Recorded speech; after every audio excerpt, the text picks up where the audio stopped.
Welcome to The Brain Changers, a podcast about learning how to revolutionize the way you think and live by mastering your mind. We're your hosts, mother and daughter duo Rebecca and Yvonne King from Moonbeam Monday.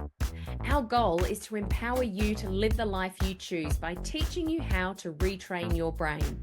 Some people tell us it sounds like mind control, and it is, but not the way you might think.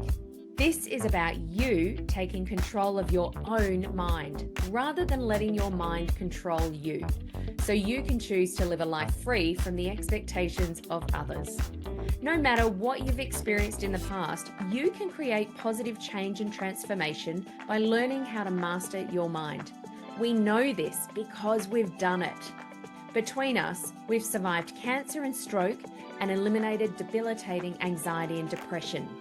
We've turned our pain into purpose through the power of our mind, and we're now here to support and guide you to do the same. In this podcast, we share valuable insights about how your brain works, why you think, say, and do the things you do, how to begin the process of change, and why it's necessary. Because we know that when you change your mind, you change your life. Thanks for joining us. Let's go. Hello, my name is Rebecca King and welcome back to the Brain Changers podcast. It's really lovely to be in your ears again today. Now, I am really excited about today's guest, and I know I probably say that every time I have a guest on the podcast, but I know some pretty magical people, and this is one of them. This is somebody I have had the pleasure of knowing for a couple of years now, and who every single time I'm in the room with her teaches me something new, and it's usually something new about myself. Now, Jacqueline Brooker is our guest today, and Jacqueline is a certified speaking professional and the founder of The Business of Speaking. Jacqueline has spent more than 15 years helping experts, leaders, and aspiring speakers like myself turn their knowledge into authority, opportunity, and ultimately income. But what made me want to sit down with Jacqueline today specifically is something she said recently that I just loved, because she's totally speaking my language. No pun intended there, but she said she is obsessed with the power of words. And I thought, yes, so am I. I know this is going to be a really good one. Jacqueline Brooker, welcome to the Brain Changers podcast. Oh, it's so good to be here, Beck. I can't wait for this conversation. Awesome. We don't have to. It's right here. Let's have it. Let's go. So, Jacq, I've loved working with you over the past few years, and I still remember our first conversation that we had. We were like this. We were online because you're in Queensland, I'm in South Australia, and you were asking me questions because I wanted to sort of join your program in terms of speaking, and I was giving answers. And then at some point, you pushed me like for another answer, like to get a little bit deeper. And I thought, ooh, yeah, she's good. All right. She's going to get to the heart of the matter, or to the heart of what I really want. And I really appreciate that in a coach. I don't like a gently, softly approach. I need someone who's going to call me on my stuff. And you did that. So thank you. And My I thought, pleasure. this woman is going to help me find my voice. Mm. And just, I felt like the universe was saying, yeah, there's a synchronicity here. So let's go. Do you remember that? Vaguely. Yeah. And the reason why, and this is something like, brain changes in your broader business and everything like that is all around our brain.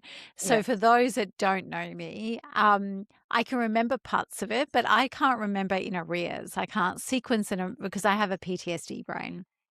So Okay. recalling things, I can recall parts of it, but I couldn't tell you whether it's the conversation we had at the start or the conversation we had in program or the conversation we had last week. I just know it's there. But I do know that I do remember that there was a moment where I did ask that extra question, and I do remember you just looking at me down the camera. And so I do remember it. I would not have been able to place it without you saying that, though. Yeah, no, and that's okay. And I think I'm really glad that you actually said that, because I think it a lot of the time when we don't remember things or people say, oh, do you remember that? And you're like, I've got absolutely no recollection of that. It happens to me as well. We think there's something wrong with us or something wrong with our brain, but it's pretty normal, isn't it? Yeah, it's absolutely pretty normal. So I have the extra layer, but it's definitely normal. And, when we're like, I teach you guys to speak. And one of the things that's really disheartening is, no matter how good your speech is, people only remember 30 to 40% of what you said. And yet Yeah. we think we will remember everything of every conversation for some reason.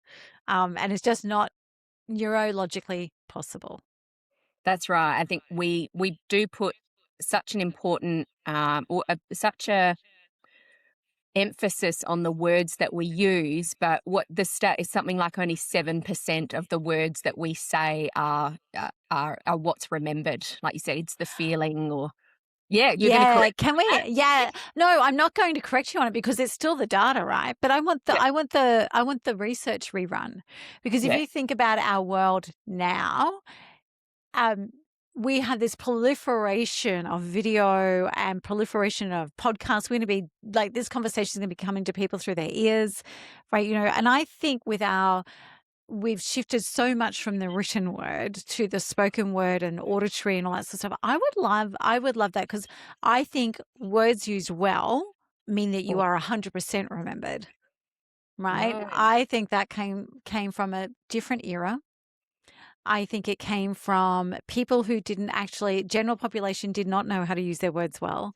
And as you've seen, when we use words with precision, and this is one of your loves as well, use words with precision, everything changes, right?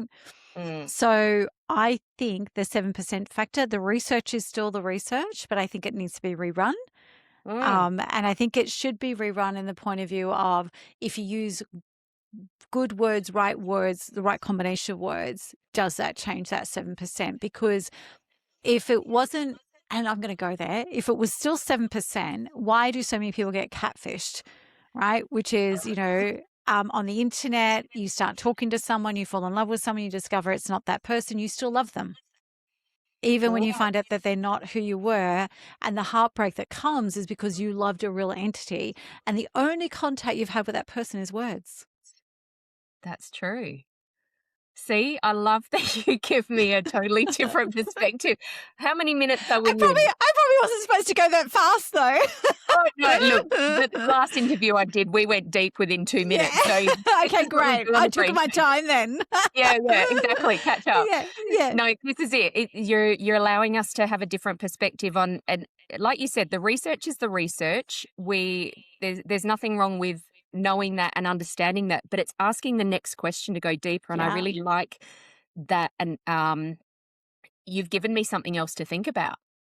Yeah. Well, it's because I get fascinated and it first started with, 7% of words are remembered. Okay, 7% of communication is the words we use. Yeah. Okay. Then even in 2005, I think it was, Dale Carnegie Institute issued research that across hundreds of thousands of people demonstrated that 87% of your success was predicated by your ability to communicate. So 7%, and that was what first started me down this, right? Back Yeah. like 21 years ago now. If 7% of communications are words that we use, then how can 87% of our success be predicated by our ability to communicate? Like the two don't add up. Yeah. Yeah, I see that, especially if you're doing the math. Yeah. Um, Like you can't even math that one, right? no, you can't. I actually really like something you said before. You said words used well mean you're 100% remembered, and I think you're right in terms of looking at the different times. I'm when I have some spare time at the moment, I've been watching Mr. Selfridge. I don't know if you've ever watched that, but it's Yes, I have. yeah, it's Selfridge's the store, right? And of course, it starts in 1909. I think I'm up to about 1940 now, or something like that. But I notice, of course, how they all read the newspaper. There's Yeah. a morning edition and an evening edition of the broadsheet, and that is how they get their information. Obviously, there's the wireless, but TV's not a thing yet. Obviously, social media or any of that. So they are reading the written word. So just when you were talking about that and how words used well mean you're 100% remembered, that's how people remembered or how they communicated, how they got information back then, and of course, how they were remembered. Yeah, Mm. 100%. And in those days, particularly because births, deaths, and marriages were in the paper, right? The obituaries were in the paper, Yeah. right? You inhaled every one of those words. I remember still my grandmother would read them every day, all three things, right? Yeah. Working out who she knew, fascinated by the stories of the ones she didn't, so the 7% thing, the more I dig into it, and as I said, it was when I first came across that research from Carnegie, I was Mm. like, those two can't coexist. Mm. Yeah. So that sort of leads into, well, it was the first question I wanted to ask you, but I knew that we would go off on a tangent and find things to talk about. But going back to what I said at the very beginning, it was something you said, or you posted it a few weeks ago, perhaps a month ago on social media. You said, "I'm obsessed with the power of words." So when did that obsession begin? Was it with your grandmother, with the newspapers, or was it something completely different? I think it was kind of God, and I keep thinking about this question, right? Because where did it start? I think it was always with me. So I was a voracious reader. I was reading crazily before I was at primary school. I always read. I would sneak books under the cover. And for me, as I got older, words were also a way of transporting me out of my reality, right? Mm. So I had, especially my teenage years, I had a reality I didn't want to live in, and my only escape was books. To the Mhm. point where, as a 17-year-old, for a period of time, I was living with my father and my stepmother.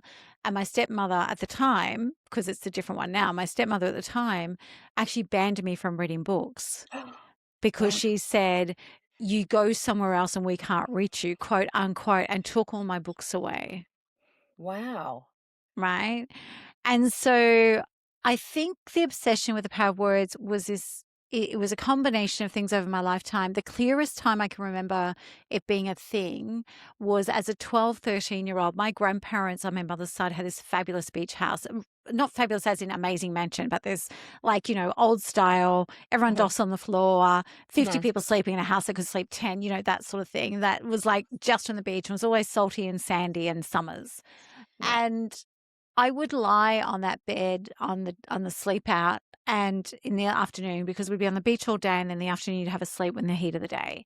Mhm. And the breezes would be blowing and you could smell the salt of the ocean. And I would write in notebook after notebook, we'd call it journaling now, notebook Yeah. after notebook. I would write about this club that I wanted to have, which was we would meet every day just to talk about the words we'd discovered that day in the books. And we Uh-huh. would celebrate new words. And I had this obsession, like most people were building like little clubs with their dolls and little clubs for like, the cool things. And I was building a club in my fantasy world of a club where we would we didn't have, it didn't matter who we were, we could come back together and talk about words. And it was about 12 or 13 when that started. Wow.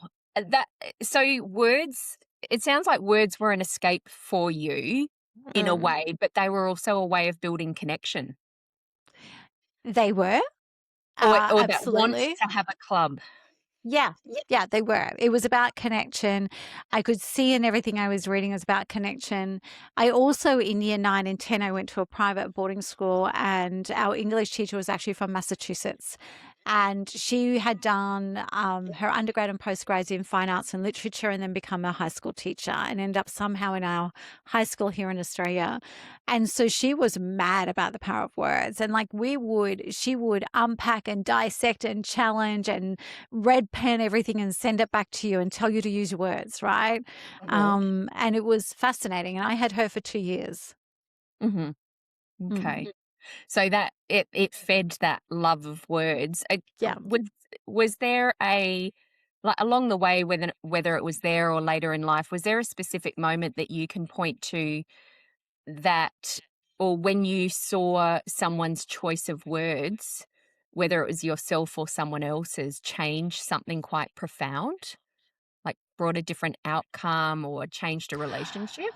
I find that that is every day in every way in every place, right? It's like we all think about the dramatic and the big, but everyday words impact. There's Yeah. one of my previous career iterations, I was an industrial relations negotiator, and I used to have to puppeteer the language used by by the ELT, the executive leadership team, and the C-suite.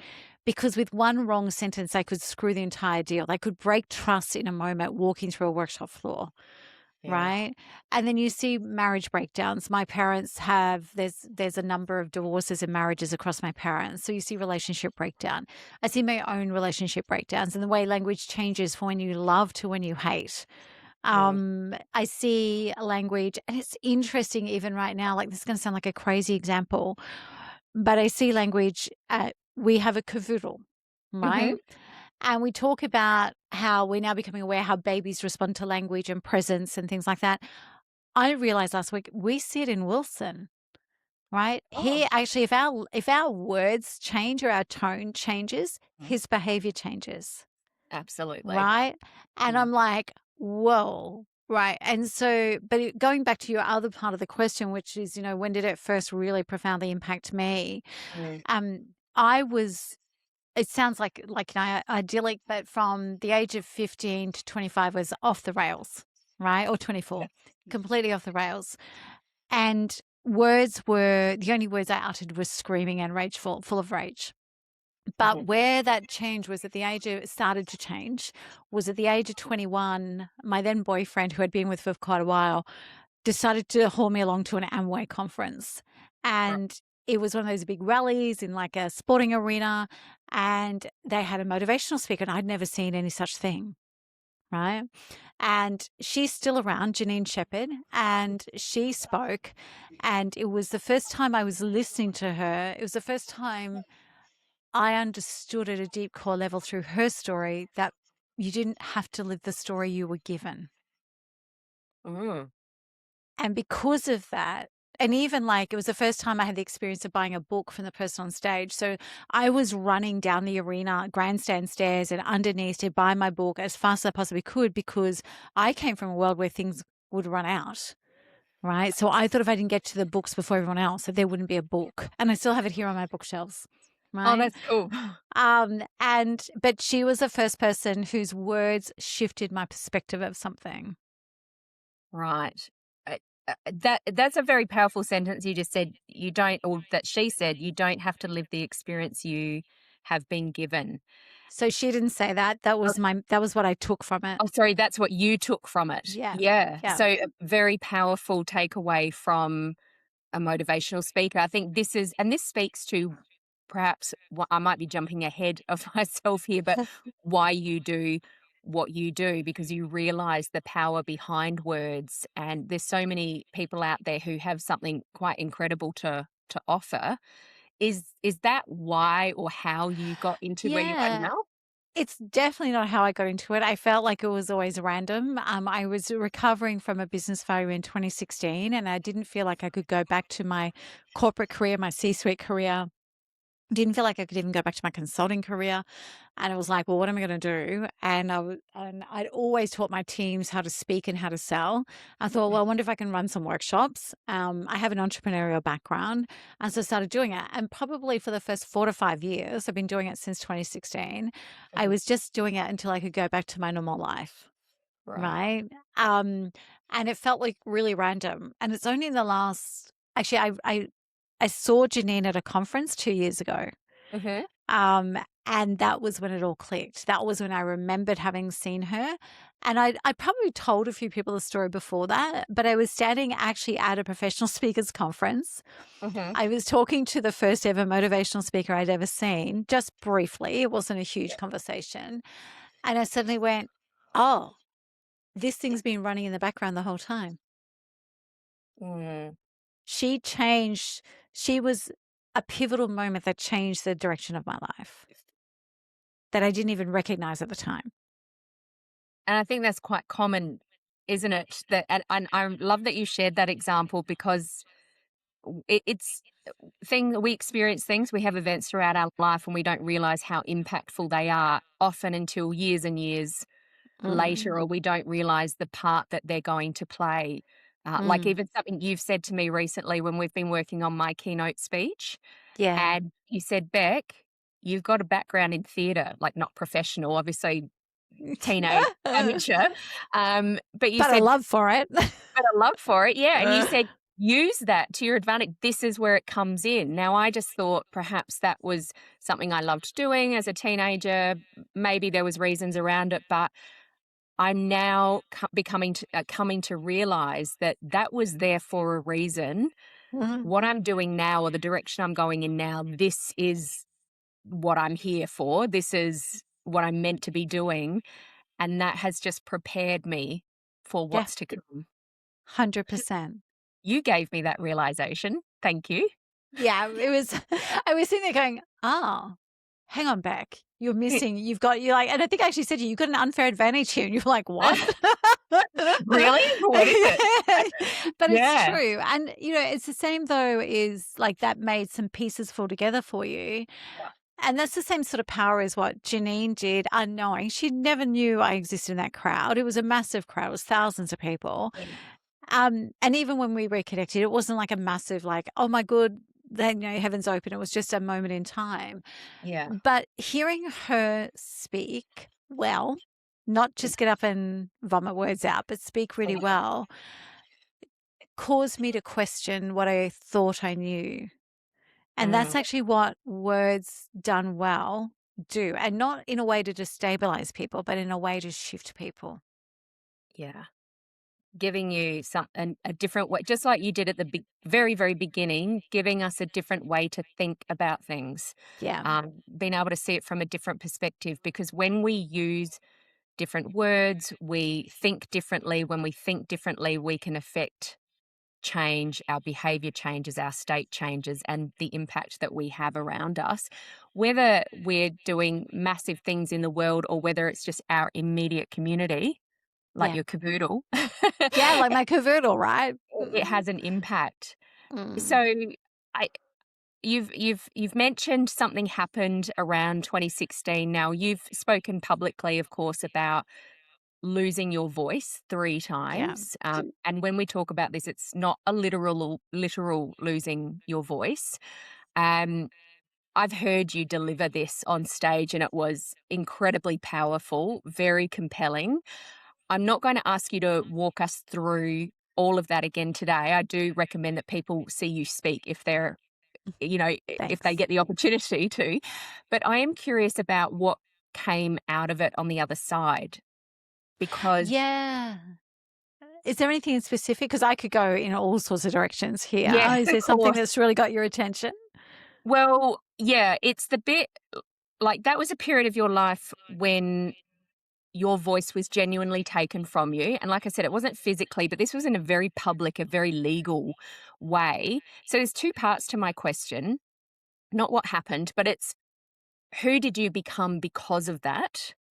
Mm. And what does someone who hasn't been through that, who has been through that, so someone like yourself, someone who's been through that, understand about the power of words that someone who hasn't just cannot understand?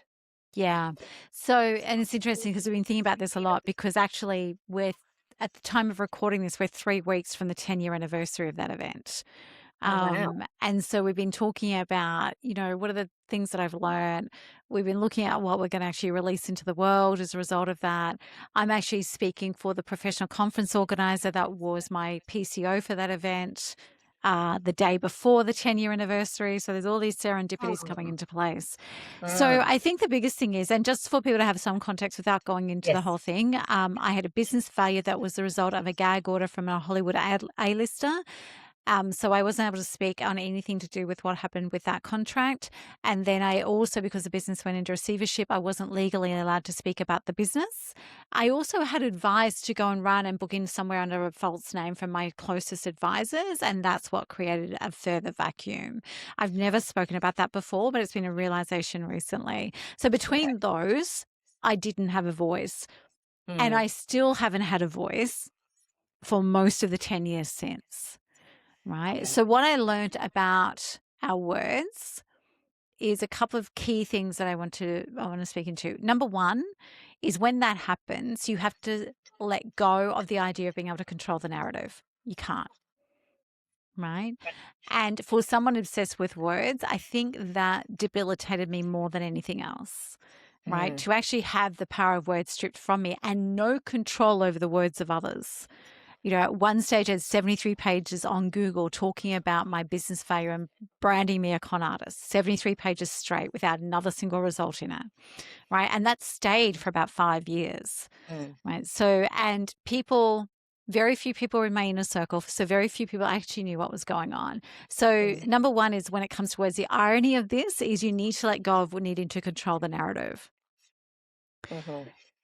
The second thing that I learned was the power of words to create pockets of trust. So me finding places and spaces that I could still speak, not about what had happened because I wasn't allowed to, but about what I knew to be true about the world, about words, about speaking, about pitching, about sales, about all the things I'd done. I was able to create through my words pockets of trust that then became a network of trust that then became a community. So it was my way back.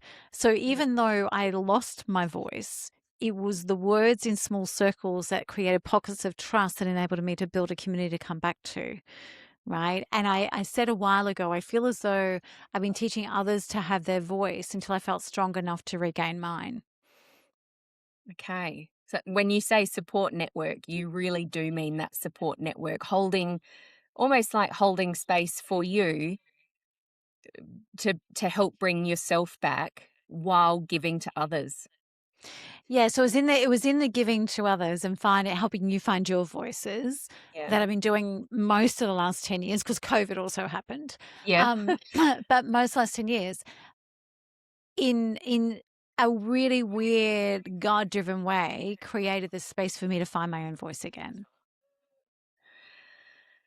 That there's so much within that, and I think the thing that came out of that for me, and also when I heard you share the whole story up on stage in that incredible green Carla Zampatti dress. See, I remember what you wear.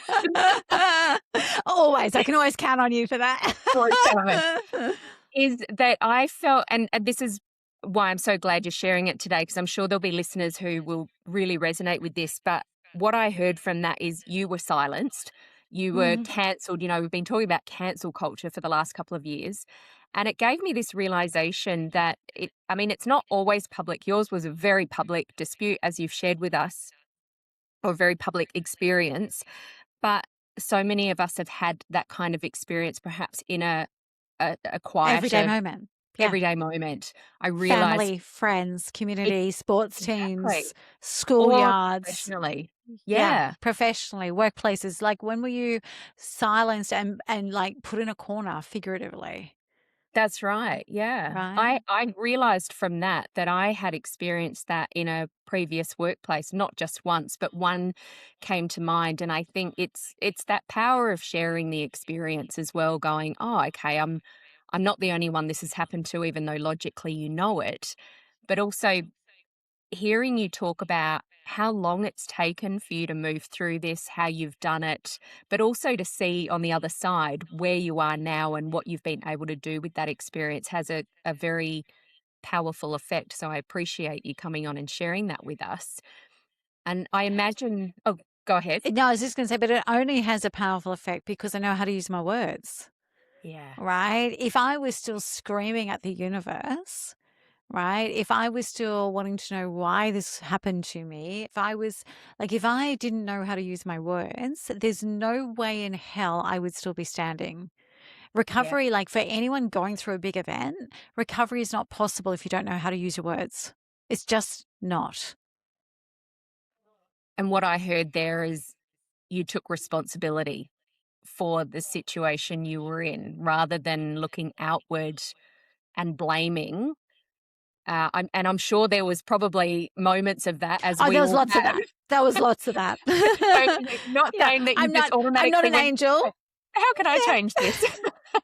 Yeah. We all have that Yeah. moment where we're like, "Ugh." And I'll be very honest, it was years before I came out behind doors I could trust. Like I wouldn't step into a room unless I already knew I could trust them. That kind of limits your activity, Yeah. right? And I remember not long after it all hit, and this woman who I knew but didn't know well, but she rang me. I didn't even realize she had my phone number, and she said, "I'm going to a Chatham House Rules women's dinner tonight, and you're coming with me as my guest." It's like, I'm not going.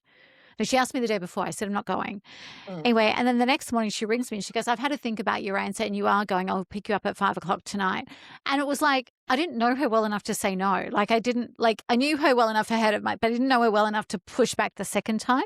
And Yeah. so I was like, okay. And we're walking in and she said to me, "How do I introduce you? I only know you through that project." I Yeah. said, "Just say I'm a consultant, right? And please just use my first name." Mhm. Anyway, we walk in and she said, "I'm going to introduce you to the host first." And we walk in, it's this beautiful venue. There's 20 women in the room. And my girlfriend, who's also Jackie, goes to introduce me to the host, who is Janine Garner, who some of you will know.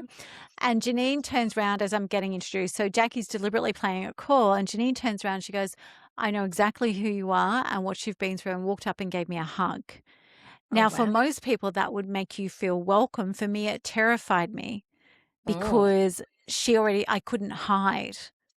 And when we Mm. moved from dinner to sitting around in lounge chairs, I literally took the furthest one I could and I curled myself up in a ball in it like I was a 6-year-old, Mm. right? And she actually kept drawing me into the conversation. She wouldn't let me stay on the edge of it.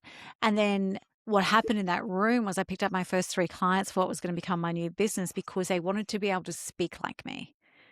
They Yeah. wanted to be able to have command of their words like me as the story kind of unfolded because it was still quite fresh. So they could obviously Mm. pull up their phones and see it all. And Mm. they couldn't believe that I could speak the way I could speak with what I was going through. So it took a long time to trust rooms, a long Mm. time. Yeah, which is completely understandable. I think it hasn't actually taken you long in terms of how long it takes a lot of other people to move through that. And of course, everything that you know that you studied, what you know about the brain and how it works has obviously played a part in that. And you're always learning. You're a curious person, I know. But it's interesting that you made a conscious decision about no, it's like you learned during that journey how to hold space for other people who were perhaps afraid to speak up or who had been silenced themselves. So how 100%. that shows up in your work now, yeah? Yeah. Yeah, Yeah, it does. And and it's why I can draw out the words that you need. which you're And I think very good to at. start with, thank you. I think it started with it was a self-protection strategy. If I could keep the Yeah. focus on you and I could draw out your brilliance, then I could hide underneath that, right? Mm, And the last couple of years has become, "Oh no, I'm good at this and you've got words and we need to get them," right? So it's been a complete flip. But the words say to me, and that's what I mean, like without understanding how to use my words, I wouldn't be here. yeah. Yes, that's a very powerful statement. I am a processor. I'm gonna sit with that one. Um, I'm interested to get your take on something that is sort of coming out with that as well. Because obviously you do a lot of listening, you just said it. It was almost like a protection strategy. I can help you with your words, then I don't have to think so Use much mine. about what's going on Yeah. here. So when you're listening to someone speak, what does their language tell you about what's going on underneath? There's so many things we can do here. One of them is generalization tells me that they're in self-protection mode. So if there's no specific details and everything's very generalized. All of them, all of us, one day, some people, they did, and we all use that. But if that's the Yeah. only language, I know that there's something they're afraid of being seen with, right? Yeah. Um, I know straight away whether someone has got a growth mindset or not. Language also tells you what their predominant language learning style is. So if you listen to someone for 5 to 6 minutes, you know whether they're visual, auditory, kinesthetic, or auditory digital in their learning style, right? And there's also 2 others. There's olfactory and gustatory, which people forget about, right? So actually listening to the words that people are saying gives you so much information about who they are. It tells you what's skirting underneath the surface. It tells you, and it's almost innate now. Like I just had a call with someone earlier, and it was just a sales follow-up call, but I could feel from her words had shifted since last time we spoke. And I actually just partway through on a sales follow-up call just said, "Are you okay?" Mm-hmm. And she just looked at me. She said, "How can you see what's going on?"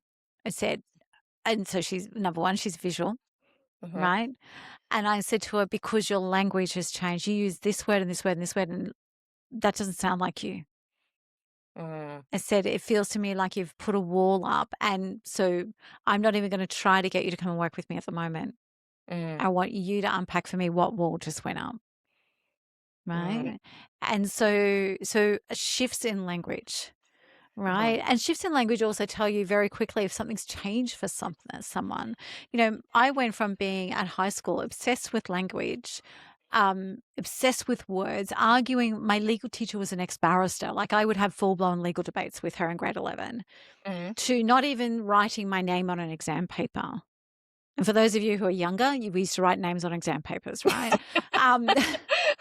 Yes, we did. So that shift, I mean, I was in a school where they went, this is not right. But most people dismiss that. They just go, oh, it's teenage years. Oh, they're going through something. Oh, they're being surly. God, they've got attitude. That's a bratty child. How did they go? Like, they used to be so good. Oh, it's hormones. Oh, it's this. Oh, it's that. No, it was a seismic shift that threw me off the rails for 10 years. My language changed. My words changed. I went from using words to never, ever uttering a word, right? Unless I was directly asked a question. So language is the biggest indicator that we have, right? And building up a vocabulary of words also means that when a problem hits or a challenge hits, we can, if we can articulate the problem, we've got half a chance of articulating the answer, right? Or the solution. But if we can't even articulate a problem or a solution or a challenge, we have no hope of articulating a solution. And the first step to getting anything is being able to articulate it. So, you know, people, even down to something that's more transactional, like I want a pay rise at work. Women get less pay rises than men. There's gender inefficiencies and inequality, and we know that. But we don't help because we don't learn how to ask for it. Right? We don't learn which words to use and how to presuppose it. So there's all these things that, you know, and might be going a bit of a tangent, but what actually underpins this for me is I have this deep belief in the power of microeconomic empowerment. And what that means in simple terms is financial empowerment at the individual level so that you can self-generate your resources, your revenue, your income. And that starts whether you're in a career or a business or just trying to figure it out. That starts with finding your voice and using your words. If you are in the worst parts of society, your way out is being able to ask for help. If you're in the best parts of society, your way out is being able to go and get the resources and articulate what's going on for you. Does that make sense? It does. It makes a lot of sense. And I've got questions swimming through my mind. And I mean, I will ask you a couple of them because, you know, otherwise we'll be here for hours. But for someone listening who's going, well, yeah, I get that, Jacqueline, that makes sense. We need to learn how to articulate ourselves if I'm saying I'm not very good at that, and of course there's a lot more underneath that I would normally unpack with a client, but how can we begin that? How can we begin to learn how to articulate ourselves better? Where do we start? It's going to sound really crazy. You start by reading. I knew you'd say that. I hear my mum say that. I love it. Yeah, it's reading. And it's, are you saying I'm as old as your mum? No. No. But what I am saying is you're as wise as she is. I wouldn't say that's a compliment. Okay, I'm running with the compliment. Let's go. But it's reading. And the reason why I say that is, people look at my history and they look at the thing, and some of my story. Like, I was homeless twice as a teenager. I didn't finish high school. I didn't go to university. I never went back and finished or did either of them. And it's reading. And so even when I want to know something new, like Keurig actually talks about, he's a motivational guy. He was a mindset coach for Natalie Cook and Kerry Ann Potterhouse at the 2000 Olympics. And he talks about all the time, if you want success in something, you have to learn the language of it, right? And so you can go and learn the language, but reading, like I tell people all the time who are no good at storytelling, and this is something your listeners can go and do straight away, get a Harry Potter book. I don't care whether you like Harry Potter or not, really don't care. They are the best story format of generations. Right? Oh. They cross all they cross all cultures, they cross all ages, they cross all demographics. I do. It is robust, rich storytelling. And the way that you teach yourself the storytelling muscle is not to just read it, but to copy type it. Okay, what's copy typing? Copy typing is when you're not thinking about what you're reading, you're just seeing the word and typing it. Copy typing, you're typing word for word, letter for letter. You're not interpreting, you're not comprehending. But what that does is if you copy type a chapter a day or a chapter a week, what that does is it rewires your neural pathways to understand the formation of story. Because you are reading it, you are typing it, which is kinesthetic, and you're more than likely saying the words out loud in your head. Yeah. Right? So over time, it naturally rewires your mind to be able to tell a story, and through that to be curious about words. Yes. Right? The other thing you can do to get better at using your words is every time you're telling someone about something or writing a story or writing about something that's happened or writing a report, use all the senses. Right? Use describe what you see, describe what you feel on the outside, actually feel physically, describe what you feel inside, describe what you hear, describe what you can sense, describe what you can smell. Smell's really dangerous. Be careful what you do with smell because you can get some really bad smells. It's the biggest anchor in anyone's mind, so be really careful with smell. But, if you actually get good at writing to all of the senses in each of your stories, then you start to expand your language. Okay. So reading, top level reading, if somebody wants to, if somebody is listening thinking, I'm not very good at articulating myself, I can never get my point across. I mean, yes, obviously there may be, or maybe not quite so obviously, there may be some other things in terms of feeling unsafe or having that emotional neglect as a child. There's all of that. There's all of that. But if you want to get started, and I'm going to come back to that one in a minute, but if you want to get started, it's reading, and it's reading different styles, right? Yes. So reading different styles of fiction, and your fiction, if you're looking to build your vocabulary, business books, self-development books, all that sort of stuff don't work. Biographies do, autobiographies do, anything that's story-based, right? That's not about learning the tactic, right? Your 7 steps to financial mastery, not that. Right? Things that are story-based, right? And that gives you insights, right? But it's got to be story-based to expand your language. And does it work if we just listen to these stories, Jacq, or do we need to read them? For all of the people going, but I don't like reading, I don't have time, all of that bullshit. And it is bullshit. And I'm going to, so it's reading, and it's wherever possible the physical book. I'm keep looking over here if anyone watches a video of this, because all my library is over there, right? Yeah. I have a library in my office, a library at home, and I still don't have enough room. When I'm traveling a lot, I will grab the digital books, right? And sometimes I'll grab the audiobooks if I'm doing a lot of exercise, which is not a thing these days, but it should be. But it's the physical reading of an actual book. And it's not about whether paper books are better than digital books. It's about the way we absorb, right? And the fastest way to break a child out of poverty or to break someone out of abject circumstances is to teach them to read. Okay. right? The faster it's proven by research from UN, it's proven by research from all different places. Warren Buffett says if you can only do one thing every day, read 10 pages of a book. Yeah. Every personal and professional development program that has worked in the world since the dawn of those things includes reading. There's a Yeah. book of the month. There's like read this chapter. There's Yeah. like, and there's a reason for that because it gets people thinking. It gets people rewiring. It rewires your brain. Mm. Okay. Audiobooks don't. No, audiobooks don't. They're nice to listen to, and we're not saying don't ever listen to them by all means. But if you truly want to start improving your vocabulary, learning how to articulate yourself, creating that power, that, or let's call it empowerment, not Yeah. power in a overarching like control way. This is empowerment. Then the quickest and easiest and way that's available to, I would say, everybody listening to this podcast is to start reading different stories, biographies, and especially the Harry Potter books. I love And that. especially the Harry Potter books. Copy And type the Harry Potter books and copy you'll chat the Harry rewire Potter. your brain. I Yeah. love that.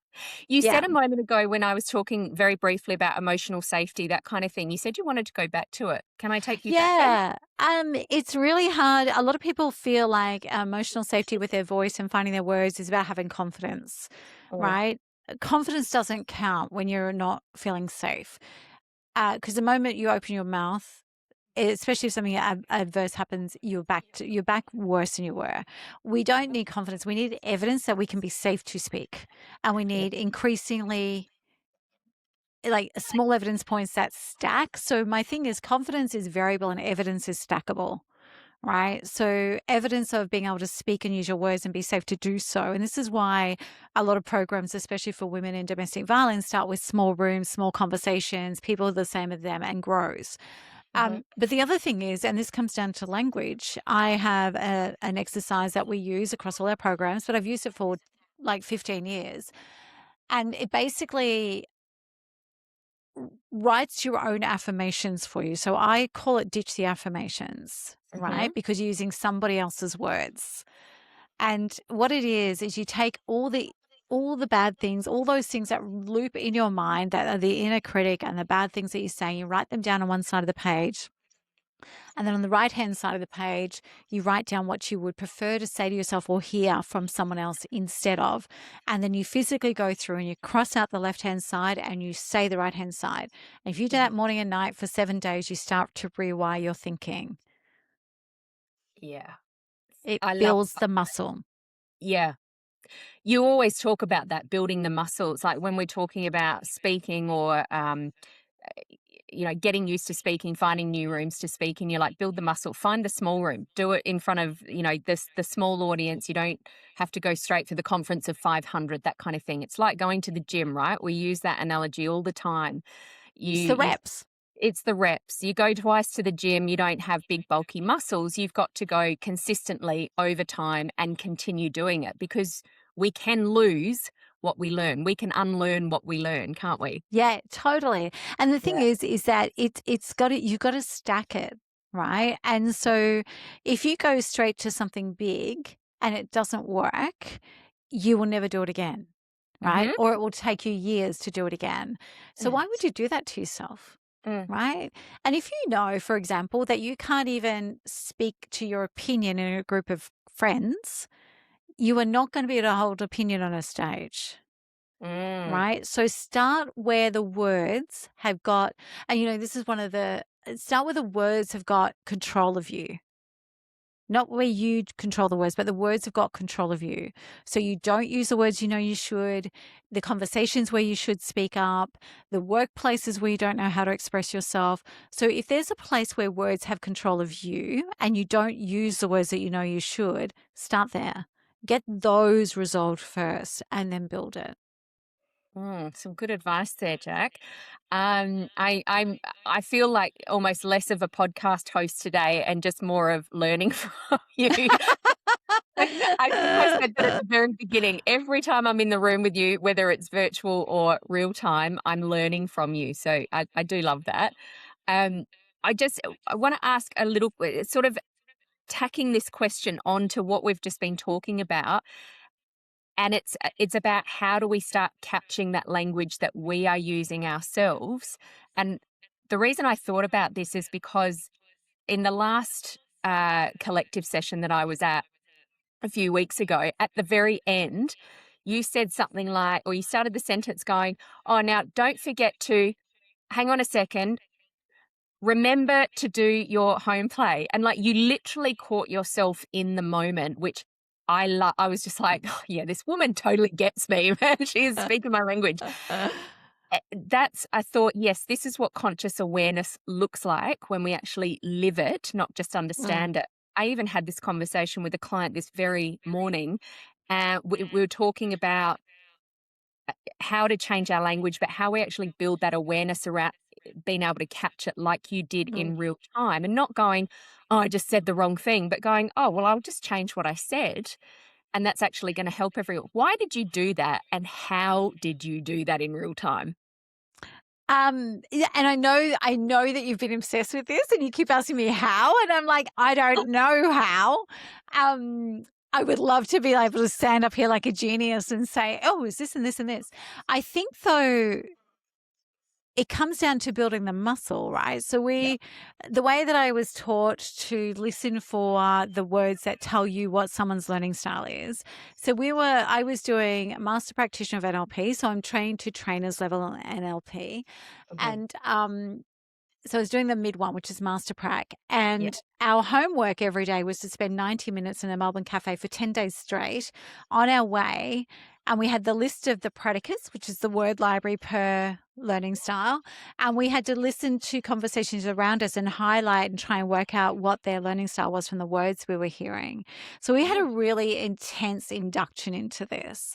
mm, Our educator for both my NLP, or actually all three, was a woman by the name of Alice, and she was phenomenal at doing that. And we had 7 days residential, 10 days residential, and 10 days residential across the 3 levels, plus all the supporting stuff. mhm, And she would catch us in real time, mm, right? Or she would deliberately shift our language to change our state mhm, or to open something up. So it wasn't it's not accidental. It's yeah, actually been taught by someone else who's masterful and yeah, being willing to continue to build that, because it's 16 years now since I did my master prac mhm, and I still build it consciously. I can feel it slipping sometimes. mhm, And I'll sit back and I'll go back and do a couple of the things that she taught us. So it's actually, like you said before, we can unlearn things if we don't use them, yeah, but it's actually innate to me now.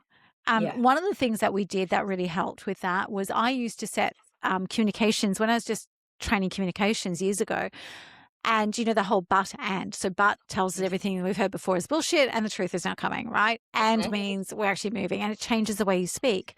And so in communications training, we used to have a 30-day challenge. So after the workshop, you had to, for 30 days, replace but with and every time you went to use but.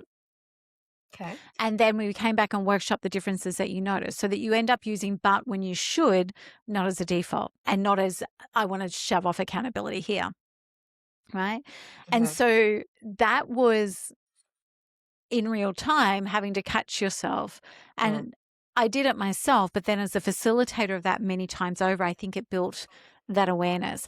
And if you love words or you don't even have to love them. If you just want to get better at them,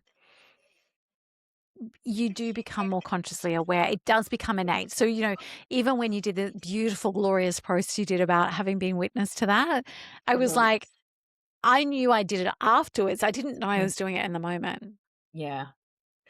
It Right. that I actually the answer that you gave, even the first line that you said when I asked you that question, you have to build the muscle. I am so glad that you said that because I know when we can be starting out in this process or we're early in the personal development or growth, side of things, we can think, I just want to get to the end. I want it to go faster. I'm really impatient. But it is like anything, you have to build the muscle. But then what you said after that, you have to be willing to continue. Mm. You don't just do it once, twice, even 10 times and think, oh, I've got this. You even said, I find myself slipping sometimes and I have to consciously bring myself back. So Yeah. thank you for sharing that, because I think it goes to show for all of us, even those of us who work in this space, we have to continuously work on these things. Yes, it gets easier. Yes, it becomes an innate part of us. We do speak differently. We think differently. We don't get it right all the time, and we have to keep practicing, just like Yeah. skill that we have, right? Yeah, and it is a skill, and that's Yes. one thing I love about it is a skill, which means anyone can learn it. Mm. The other thing that about it being a skill is anyone can lose it, Yes. right? Yes. It's a double-edged sword, so you can get better and better and better at it, and anyone can, but also Mm. anyone can lose it. Mm. Wise words. Pretty good for this time of the day, really. Pretty good, right? How many coffees in? Hey, Jacq, before we start winding up, like I said, I could talk about this for hours, but you have a huge community, and I'm sure there's people in line waiting for your time. But before we start winding up, and I've got 5 quick questions to ask you, but before I ask you those questions, I'd really love to give you an opportunity to tell our listeners the types of people that you work with, how they can learn more from you, where they can find you, because you are everywhere. You have an you are. You have an incredible podcast yourself, The Speaker Driven Business. Anyone who wants to pursue speaking or is just interested in the types of things we've been talking about today, because you share so much and you have some incredible guests, they must listen. But let me hand this to you. Can you tell people a little bit more about what you do and where they can find you? Yeah. So we work with coaches, consultants, advisors, professionals, and experts. And the way that I actually put that, to be honest, like let's get out of the marketing jargon, is anyone with deep lived or worked experience or who has a unique perspective, right? Don't come to me because you want your stage and lights and you want world peace, right? I'm for the way you can still want world peace, but I want it to come You with a bit of still want it. experience. So that's it. And we take your knowledge, we translate it into spoken word content and in a way that actually gets you paid or drives revenue to your business, right? So it's one of the most valuable, it's work that I love, as you know. Yeah. We have a range of programs. At the moment, we have a Speak More Collective, which you're a part of, which is a membership-based community. Mhm. We have our only boot camp in 2026 coming up soon. And we also have a new program that's just been launched called Breakthrough Speaker Program. Oh. And it's so exciting because I get to actually you get to go into market with my advice and coaching behind you. So not just getting ready for market. So we're very excited about that. Everything can be found at our website, which is businessofspeaking.com.au. I'm on LinkedIn. I love LinkedIn. Instagram's growing, whatever that thing is. I love LinkedIn. Yeah. So Jacqueline Brooker, CSP on LinkedIn. And if you go to businessofspeaking.com.au/masterclass, you'll always be able to register for the upcoming masterclass. But the best starting point is our podcast. We know it really delivers for people. So start Mm. there. Absolutely. And of course, I will drop all of those links into the show notes. A couple of things I want to say. The community, yes, Jacqueline will help you find your words. She will help you turn your lived experience, your story into a speech that delivers. And what I love about that is, we've all been to events where we hear speakers and we're just like, when is this going to end? Or we sit there going, I could speak so much better than them. And that is what you actually teach people how to do, isn't it? You formulate. Yeah. There is a formula, right? And you There is a teach formula. There's a formula. structure and a formula, and it works every time. You do that. But the other side of this is that the community. It is such a Mm. beautiful community. I've made some incredible friends. I have accountability partners. I have people that I drop in and visit when I'm interstate now. It is a beautiful place to find the community of like-minded people. So that's a huge part of it as well. And then ultimately, as you've helped me get to that point, is I'm now paid to speak. Like I that know, is it's so cool. I know that is part of what I do now. So it Yeah. works. That's all I'm Yeah. telling you. It works. It works. Yeah. Yeah. It definitely works. It definitely works. Also, Jacq, are you happy to do these fast 5 questions? Absolutely. I'm going to try and keep them fast. Let's go. All right. Okay. So all on the brain side of things. One belief that you've changed your mind about. Oh, you know what? There's 2. Can I do 2? Yes, you can do too. Everyone can be an entrepreneur. Not everyone can be an entrepreneur. I've always believed that. And the other Okay. one is when I first started this, I believe that everyone has a voice and everyone deserves to be heard. Everyone has a voice. Some people should shut up. I love that. Oh, So don't be surprised if I borrow that. But I will give you the credit. for those listening, you should have seen Rebecca's face just then. I was just like, Oh, okay. What are you I've got tears coming out of my eyes now. Um, what are you curious about right now? The obsession I've got right now is our words. Again, but in a different way. I'm obsessed with the intersection, like where linguistics meets sociology, where sociology meets anthropology, where anthropology meets consumer behavior and psychology. And there's this intersection that we're missing, and shifting those intersections a little bit can change everything. So I'm obsessed and going deep on the intersection of language. Awesome. I'm glad I'm along for the ride. A lot to learn. I know we're probably not ones to look back, but if I was to ask you what's one habit you wish you'd started earlier, what would it be? Oh, now this is going to sound like such a fudge because earlier I said I wrote notebooks as a 12, 13-year-old. I stopped writing those notebooks when I was 15. So the thing I wish I'd done earlier is journaling. Yeah. Oh, Yeah. me too. Did you? I Yeah. tried. I tried. I've got so many, and I think I've still got them. And I would write, and then For I a would day or stop. two? Pardon? Yeah. For a day or two? Yeah, exactly. And then I get rid of this. I've still got tears rolling down my face. They're tears of laughter, But not see, sadness. but it's also too, it's like, I remember when I was first, like all my friends were doing meditation and everything. I remember like being really stressed at one point and saying to one of my girlfriends, if this keeps up, I'm going to have to do meditation. She goes, I don't think you're supposed to go into it like that. That's maybe going to defeat the purpose, or maybe that's why I do it. So I felt the same about journaling. I'm like, what's this? Right? Yeah. Even though I'd done it so much as a kid, Yeah. but I've started really getting disciplined about it, and it's made such a difference. Yeah, and I 100% second that. I'm not as disciplined as I would like to be with it. It's one of those things that I go back to as well, but I notice the difference when I do it. Yeah. Okay, that's cool. One habit. So if anybody's looking for a habit they wish they'd started early, start journaling now. What gives you purpose at this stage of your life, Jacq? Oh, that one was interesting. I'm about to become a grandma. Congratulations. Thank you. That feels really weird. Yeah, And you also, don't look like a typical grandmother. no, not.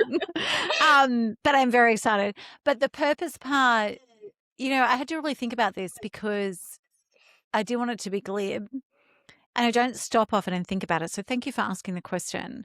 You're welcome. But I really want to get to a point where I don't have to scream at the world anymore that if you learn how to use your words, everything changes. Mm-hmm. Everything you want is not on the other side of fear. Everything you want is on the other side of words. Ooh, that's powerful. So we don't need Just to made push it. Just made it up. That's going to come out as one of those sound I bites. just stunned myself. Wow. But it's true. I don't want to have to scream at the world. And like people say to me, oh, I know I need to learn how to speak, but I can wait. No, it can't. Because when you learn how to speak, it's just a stealth machine, right? For getting what you want, for being able to hold influence, for arguing when you need to, for standing up and advocating when you need to, for better relationships, better everything changes when you learn to speak. And yet I feel like I have to scream at the world about that. Okay. Well, I hope that this podcast helps get that message across. I'm feeling very inspired. I've still got a question to ask you, but I'm feeling very inspired. I want to get out there and speak more. This is what happens when I spend time with you. Jacq, last question, because this is the Brain Changes. What is one thought that changed your life? So I have got a couple here, but the one that I think really changed my life was pregnant with my oldest son, who's the one who's about to have a baby now. And I was coming out of being off the rails, but it still wasn't fully locked in. Does that make sense? Yep. And I had this thought one day. I was about 6 or 7 months pregnant. I was on my own, so I knew right from the start I was going to be on my own to have him. And I suddenly went, and excuse the language, just went, shit. I've got to have values to raise this child with. Mm. I don't think I've got values. Wow. And it sent me down a rabbit hole Mm-hmm. of what are values? What do I want as values? How the hell am I going to raise a child to understand those values? And that Mm-hmm. single thought on that night changed a lot. That awareness. That's an awareness piece, isn't it? It's that holy shit moment. And that obviously changed the trajectory of your life at that particular point. Well, it made me, so I'd already been doing changes to come out of that, what I call my, off the rails era. I'd already Mhm. made changes, but it made me lock them in. Yeah. Okay. Mm. Some profound wisdom here today, Jacq. I've taken a whole page of notes. I won't go through all of my aha moments, but I probably will share them over time with the audience and on socials. But thank you so much for coming on the Brain Changes podcast today and opening our minds to the power of words, how powerful they can be, the difference they can make in our lives. And I really am grateful for the fact that you've shared a couple of tips and tools that we can start doing, some of which I'm going to adopt as well, to help us find our voice, really, Yeah. what we're Yeah. doing, That's so that exactly what we're doing. you don't have to keep screaming it to the world. Yeah. Thank you. Although I will for as long as I need. Doing it, but we'll help. Thank So you. thanks for being on the podcast today, Jacqueline. Very grateful for your time. And for everybody listening, thank you so much for being here once again on the Brain Changes podcast. Please share this episode with somebody that you know needs to hear this or would want to hear. There's so much gold within it. And remember, when you change your mind, you change your life. Bye for now. Thanks for listening to this episode of The Brain Changes. We hope you've enjoyed the conversation today. Please like and subscribe to stay up to date with all the latest episodes. Our mission is to reach as many people as possible to help them revolutionize the way they think so they can change their brain and create profound transformation. Please help us broaden our reach by sharing this episode with someone you know will benefit. And remember to tag us on socials at Moonbeam Monday and leave a review. And remember, when you change your mind, you change your life. We'll catch you next time for another episode of The Brain Changes.